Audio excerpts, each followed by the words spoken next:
Okay, friends, time for a new book. So this book is called Tales of a Fourth Grade Nothing. It's by Judy Blume, who is the same author of Otherwise Known as Sheila the Great. And in that book, we heard her talk about Peter Hatcher and his stupid dog back in New York City. And this book is Peter Hatcher's story. There are several books that go with this particular book, and we'll read those after in order. So the first one, though, is called Tales of a Fourth Grade Nothing. So chapter 1, The Big Winner. I won dribble at Jimmy Fargo's birthday party. All the other guys got to take home goldfish in little plastic bags. I won him because I guessed there were 348 jelly beans in Mrs. Fargo's jar. Really, there were 423, she told us later. Still, my guess was closest. Peter Warren Hatcher is the big winner, Mrs. Fargo announced. At first, I felt bad that I didn't get a goldfish, too. Then Jimmy handed me a glass bowl. Inside, there was some water and 3 rocks. A tiny green turtle was sleeping on the biggest rock. All the other guys looked at their goldfish. I knew what they were thinking. They wished they could have tiny green turtles, too. I named my turtle Dribble while I was walking home from Jimmy's party. I live at 25 West 68th Street. It's an old apartment building, but it's got one of the best elevators in New York City. There are mirrors all around. You can see yourself from every angle. There's a soft cushioned bench to sit on if you're too tired to stand. The elevator operator's name is Henry Bevelheimer.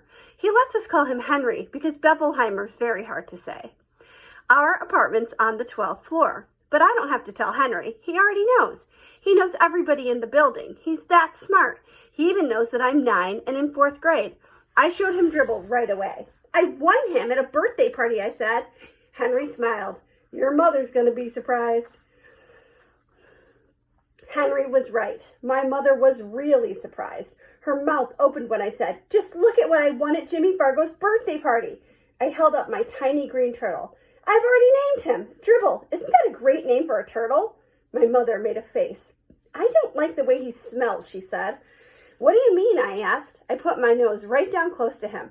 I didn't smell anything but turtle. So Dribble smells like turtle, I thought. Well, he's supposed to. That's what he is. And I'm not going to take care of him either, my mother added. Of course you're not, I told her. He's my turtle, and I'm the one who's going to take care of him. You're going to change his water and clean out his bowl and feed him and all of that, she asked. Yes, I said, and even more. I'm going to see to it that he's happy. This time, my mother made a funny noise, like a groan. I went into my bedroom. I put Dribble on top of my dresser. I tried to pet him and tell him he would be happy living with me. But it isn't easy to pet a turtle. They aren't soft and furry, and they don't lick you or anything. Still, I had my very own pet at last. Later, when I sat down at the dinner table, my mother said, I smell turtle. Peter, go and scrub your hands.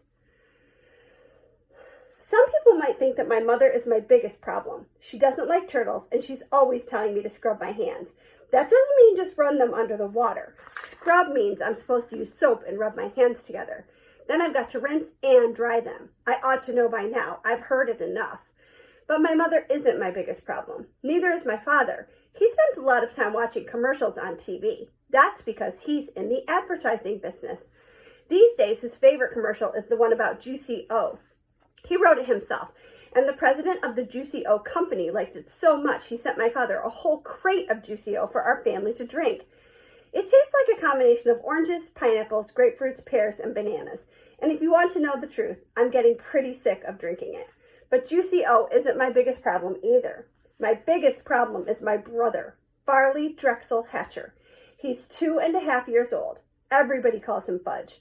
I feel sorry for him if he's going to grow up with a name like Fudge, but I don't say a word. It's none of my business. Fudge is always in the way. He messes up everything he sees, and when he gets mad, he throws himself flat on the floor and he screams, and he kicks, and he bangs his fists. The only time I really like him is when he's sleeping. He sucks 4 fingers on his left hand and makes a slurping noise. When Fudge saw Dribble, he said, ooh, see? And then I said, that's my turtle, get it? Mine. You don't touch him. Fudge said, no touch. Then he laughed like crazy.